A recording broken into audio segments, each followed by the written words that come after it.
اعوذ باللہ من الشیطان الرجیم۔ پناہ مانگتا ہوں میں اللہ کی شیطان مردود سے۔ بسم اللہ الرحمن الرحیم۔ شروع اللہ کے نام سے جو بڑا مہربان نہایت رحم والا ہے۔ دا باٹم لائن کے ناظرین کرام السلام علیکم۔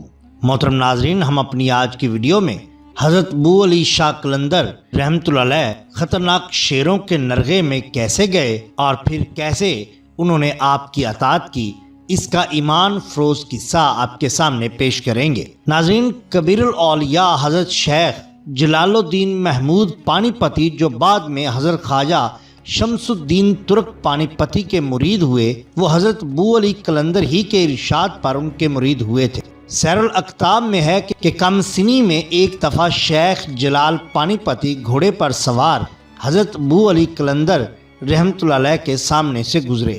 ان کو دیکھ کر حضرت ابو علی قلندر رحمۃ اللہ علیہ نے فرمایا، کتنا اچھا گھوڑا ہے اور کتنا اچھا سوار ہے۔ یہ سنتے ہی شیخ جلال الدین پر غیر معمولی کیفیت طاری ہو گئی اور گھوڑے سے اتر کر جنگل کی راہ لی، اور کئی سال کی ریاضتوں اور مجاہدوں کے بعد وہ حضرت ابو علی قلندر کی خدمت میں حاضر ہوئے اور حضرت ابو علی قلندر رحمۃ اللہ علیہ سے بیعت ہونے کا اصرار کیا۔ آپ نے فرمایا، تیری یہ مشکل ایک دوسرے شخص سے آسان ہوگی۔ جب خواجہ شمس الدین ترک پانی پت تشریف لائے تو آپ نے شیخ جلال سے فرمایا کہ وہ ان سے جا کر مرید ہوں۔ شیخ جلال حضرت ابو علی قلندر رحمۃ اللہ علیہ کے ارشاد پر ان سے بیعت ہوئے تھے۔ ناظرین، یہاں ہم آپ کی دو کرامات کا ذکر کریں گے۔ حضرت ابو علی قلندر رحمۃ اللہ علیہ نے اپنی طویل عمر میں کئی مسلمان بادشاہوں کے ادوار دیکھے۔ ایک مرتبہ غیاث الدین تغلق اپنے بیٹے محمد تغلق اور بھتیجے فیروز تغلق کے ساتھ آپ کی خدمت میں حاضر ہوا، اور جب کھانا شروع ہوا تو تینوں نے ایک ہی پیالے میں کھانا شروع کر دیا۔ حضرت ابو علی قلندر رحمۃ اللہ علیہ نے یہ منظر دیکھا تو فرمانے لگے، تین بادشاہ ایک پیالے میں کھانا کھا رہے ہیں۔ اس وقت یہ بات بڑی عجیب لگی، لیکن بعد میں آپ کی یہ پیشین گوئی حرف بحرف سچ نکلی۔ غیاث الدین تغلق کے بعد اس کا بیٹا محمد تغلق تخت نشین ہوا، اور پھر اس کے بعد اس کا برادر عمر زاد فیروز شاہ تغلق بادشاہ بنا۔ وہ بادشاہ آج کل کے بادشاہوں سے بالکل مختلف تھے۔ وہ اولیاء کرام سے مشورے ہدایت طلب کیا کرتے تھے اور فیض یاب بھی ہوتے تھے۔ اولیاء کرام کی جھڑکیوں اور ملامتوں کو بھی برداشت کرتے تھے، جبکہ آج کے دور میں ایسا بالکل نہیں۔ اللہ والوں کو مسجد تک رہنے کے قابل ہی سمجھا جاتا ہے۔ ایک دفعہ محمد تغلق سے حضرت ابو علی قلندر رحمۃ اللہ علیہ نے پوچھا، اے بادشاہ، تو یہاں کتنے دن کھڑا رہے گا؟ مراد تھی یعنی حضرت ابو علی قلندر کی خدمت میں کتنی دیر حاضری کے لیے رکے رہے گا؟ بادشاہ نے عرض کی، حضور 3 دن رہوں گا۔ مگر حضرت ابو علی قلندر نے فرمایا، 3 دن نہیں 4 سال رہے گا۔ یہ بات سن کر بادشاہ فوراً سمجھ گیا کہ حضرت نے میری عمر کی بابت بات کی ہے۔ چنانچہ بادشاہ اس روز کے ٹھیک 4 سال بعد اس دار فانی سے رخصت ہو گیا تھا۔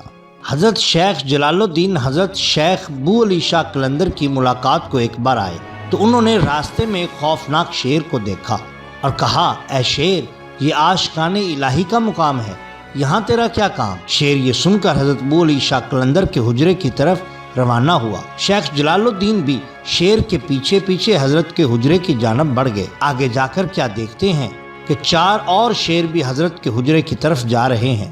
یہ ہیبت ناک منظر دیکھ کر حضرت کو کسی قدر دہشت معلوم ہوئی، مگر چند ہی قدم آگے بڑھے تھے کہ حضرت ابو علی شاہ قلندر خود تشریف لائے اور فرمانے لگے، تم ہمارے رازداروں میں سے ہو، آؤ تمہیں شیروں کا تماشا دکھائیں۔ چنانچہ حضرت ابو علی شاہ قلندر رحمۃ اللہ علیہ اور حضرت شیخ جلال الدین نے دیکھا 4 شیر آپس میں کھیل کود رہے ہیں، لیکن جب ان شیروں نے حضرت ابو علی شاہ قلندر رحمۃ اللہ علیہ اور حضرت شیخ جلال الدین رحمۃ اللہ علیہ کو دیکھا تو ان کے قدموں میں پالتو بلیوں کی طرح لوٹنے لگے۔ ناظرین کرام، یہ سب کچھ اس لیے ہوا کہ آپ اللہ والے تھے، آپ اللہ کی عبادت اور ریاضت کرتے تھے، بلکہ عبادت اور ریاضت کا یہ عالم تھا کہ اس میں اتنی تاثیر پیدا ہو گئی تھی کہ عالم پنہاں بھی آپ کے نظروں میں آ جاتے، اور جب بھی اپنے لیے مرشد کی تلاش کرتے تو تو اول آسمان پر اپنے بزرگوں کو تلاش کرتے۔ آپ کو وہاں جو ایک بزرگ نماز میں مشغول نظر آئے وہ حضرت محبوب الہی تھے۔ دوسری مرتبہ پھر دوم آسمان کو باطنی چشم سے دیکھا، وہاں بھی آپ کو حضرت محبوب الہی نظر آئے۔ یہ سلسلہ جاری رہا۔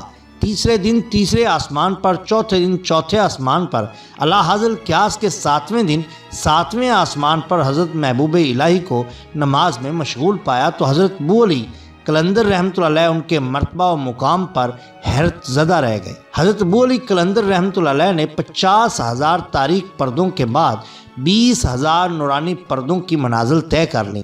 آپ نے اس سے آگے جانے کی کوشش کی لیکن بغیر مرشد کے آگے جانا ناممکن نظر آیا۔ آپ بہت پریشان ہوئے اور اگلے ہی روز حضرت محبوب الہی کی خدمت میں حاضر ہوئے اور پھر بیعت کی درخواست کی، اور اس طرح آپ نے تمام عمر عبادت اور ریاضت میں گزار دی، بلکہ خدا سے محبت اور لوگوں میں پیار بانٹنا آپ کا شیوا رہا تھا۔ یہی وجہ ہے کہ اللہ تعالیٰ نے آپ کو وہ مقام عطا کیا جس کی لوگ صرف آرزو ہی کر سکتے ہیں۔ ناظرین اکرام، یہ شان ہوتی ہے اولیاء اللہ کی۔ اگر آپ کو ہماری یہ ویڈیو پسند آئی ہو تو لائک کیجئے، سبسکرائب کیجئے ہمارے چینل دا باٹم لائن کو، تاکہ ہم آپ کے لیے اور بھی بہترین ویڈیوز لا سکیں۔ اپنے دوستوں کا، گرد و نواح کے لوگوں کا بہت خیال رکھیے۔ اللہ اور اللہ کے رسول صلی اللہ علیہ وآلہ وسلم سے بہت بہت محبت کیجئے۔ آپ کا بے حد شکریہ۔ اللہ حافظ۔